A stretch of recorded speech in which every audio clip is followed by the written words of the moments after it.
It's important to know the age of your house, or more importantly, the age of your brick, so we know what to repoint that brick with, what type of mortar to use on that.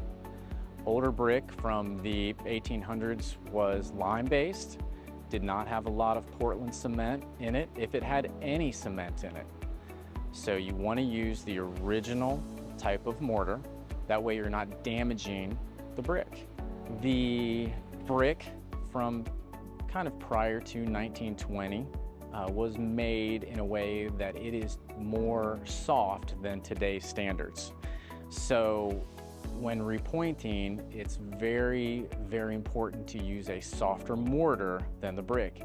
What we use is a lime-based mortar that's got about 350 psi strength to it.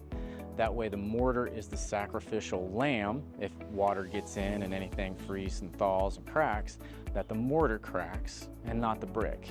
It's easier to replace the mortar than it is to replace the historic brick. Okay, so the first warning I would give everybody when about maintenance on historic brick is don't paint it. I understand Pinterest is great, it has some great ideas on it, but please don't paint the brick. You're trapping moisture inside the brick. Moisture is the enemy. It will freeze and it will thaw and it will ruin your brick over a period of time, especially this historic, softer brick. Secondly, you're just going to look for areas of deterioration.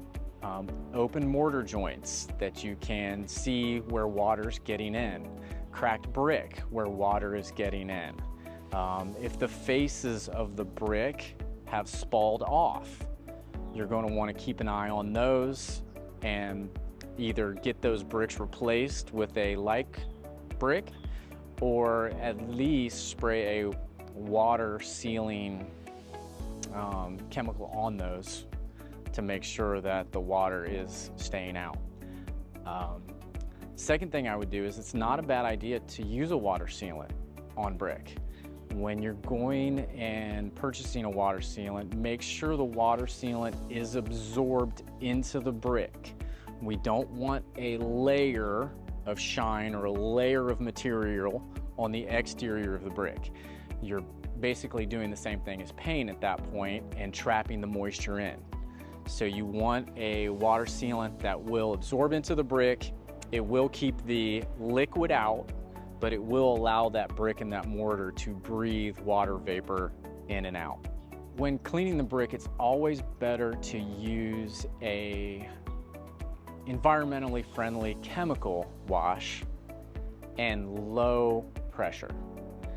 These days there's some great environmentally friendly chemicals that can be put on the brick, and you can use a little bit of a brush and low pressure, basically garden hose type pressure, to clean that off and to get that brick clean.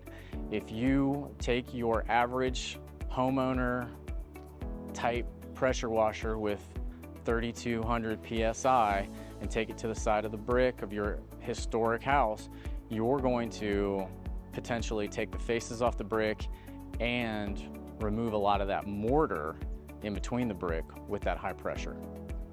Water is the enemy when it comes to damaged brick. 99% of the time, I'm chasing water infiltration. It can be caused by failing box gutters. It can be caused by various different things, missing mortar, cracked brick, anything like that, but you want to keep all the water out. That way it doesn't freeze, it doesn't expand, and it doesn't make bigger gaps in your masonry. I would also tell you to remove any ivy or any plants that are climbing up your walls or trees that are touching it, because they will pull that mortar out as well and leave it open for water infiltration. So Portland cement started to be used late 1800s, but wasn't widely used up until the 1900s. It is an additive to the lime that will make the strength of that mortar too high for the soft brick. So you get into a situation where your mortar is stronger than your brick, and if some reason water gets in, freezes, expands, it'll crack the brick, but the mortar will hold tight.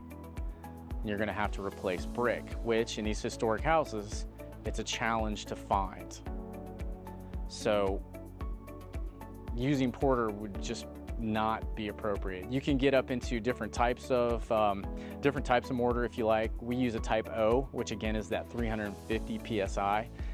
If you start getting into the type N, which would be more Portland, you're into a 750 psi, and it's just that's more psi than your brick can stand. And you want that mortar to be the sacrificial lamb of the masonry unit. So if you run into a situation where you have to replace a brick, you're going to want to try to find a good source for like brick that is used, or if you search, you will be able to find a brick yard that has reproduction brick. What you have to be careful of is that it needs to be the same size. Historic brick was larger than current brick, so you need to try to match the same size and the same texture of the brick that you're replacing. If you pay attention to some different places, Facebook, Craigslist, talk to some demo companies, they are a good source of used brick. You can also call your brick yards and potentially find some used brick as well. So when it comes to painting, don't paint anything. If you paint brick, if you paint limestone, if you paint the mortar, if you paint sandstone, all of those are very porous. As soon as you coat them with paint, you're just trapping that water in, and that brick or that limestone or that sandstone will deteriorate. The bottom line is just look at your masonry, walk around your house, especially the high spots, get a pair of binoculars, take a look. If you've got any open joints or any bricks missing or anything like that, seal them up as quick as you can.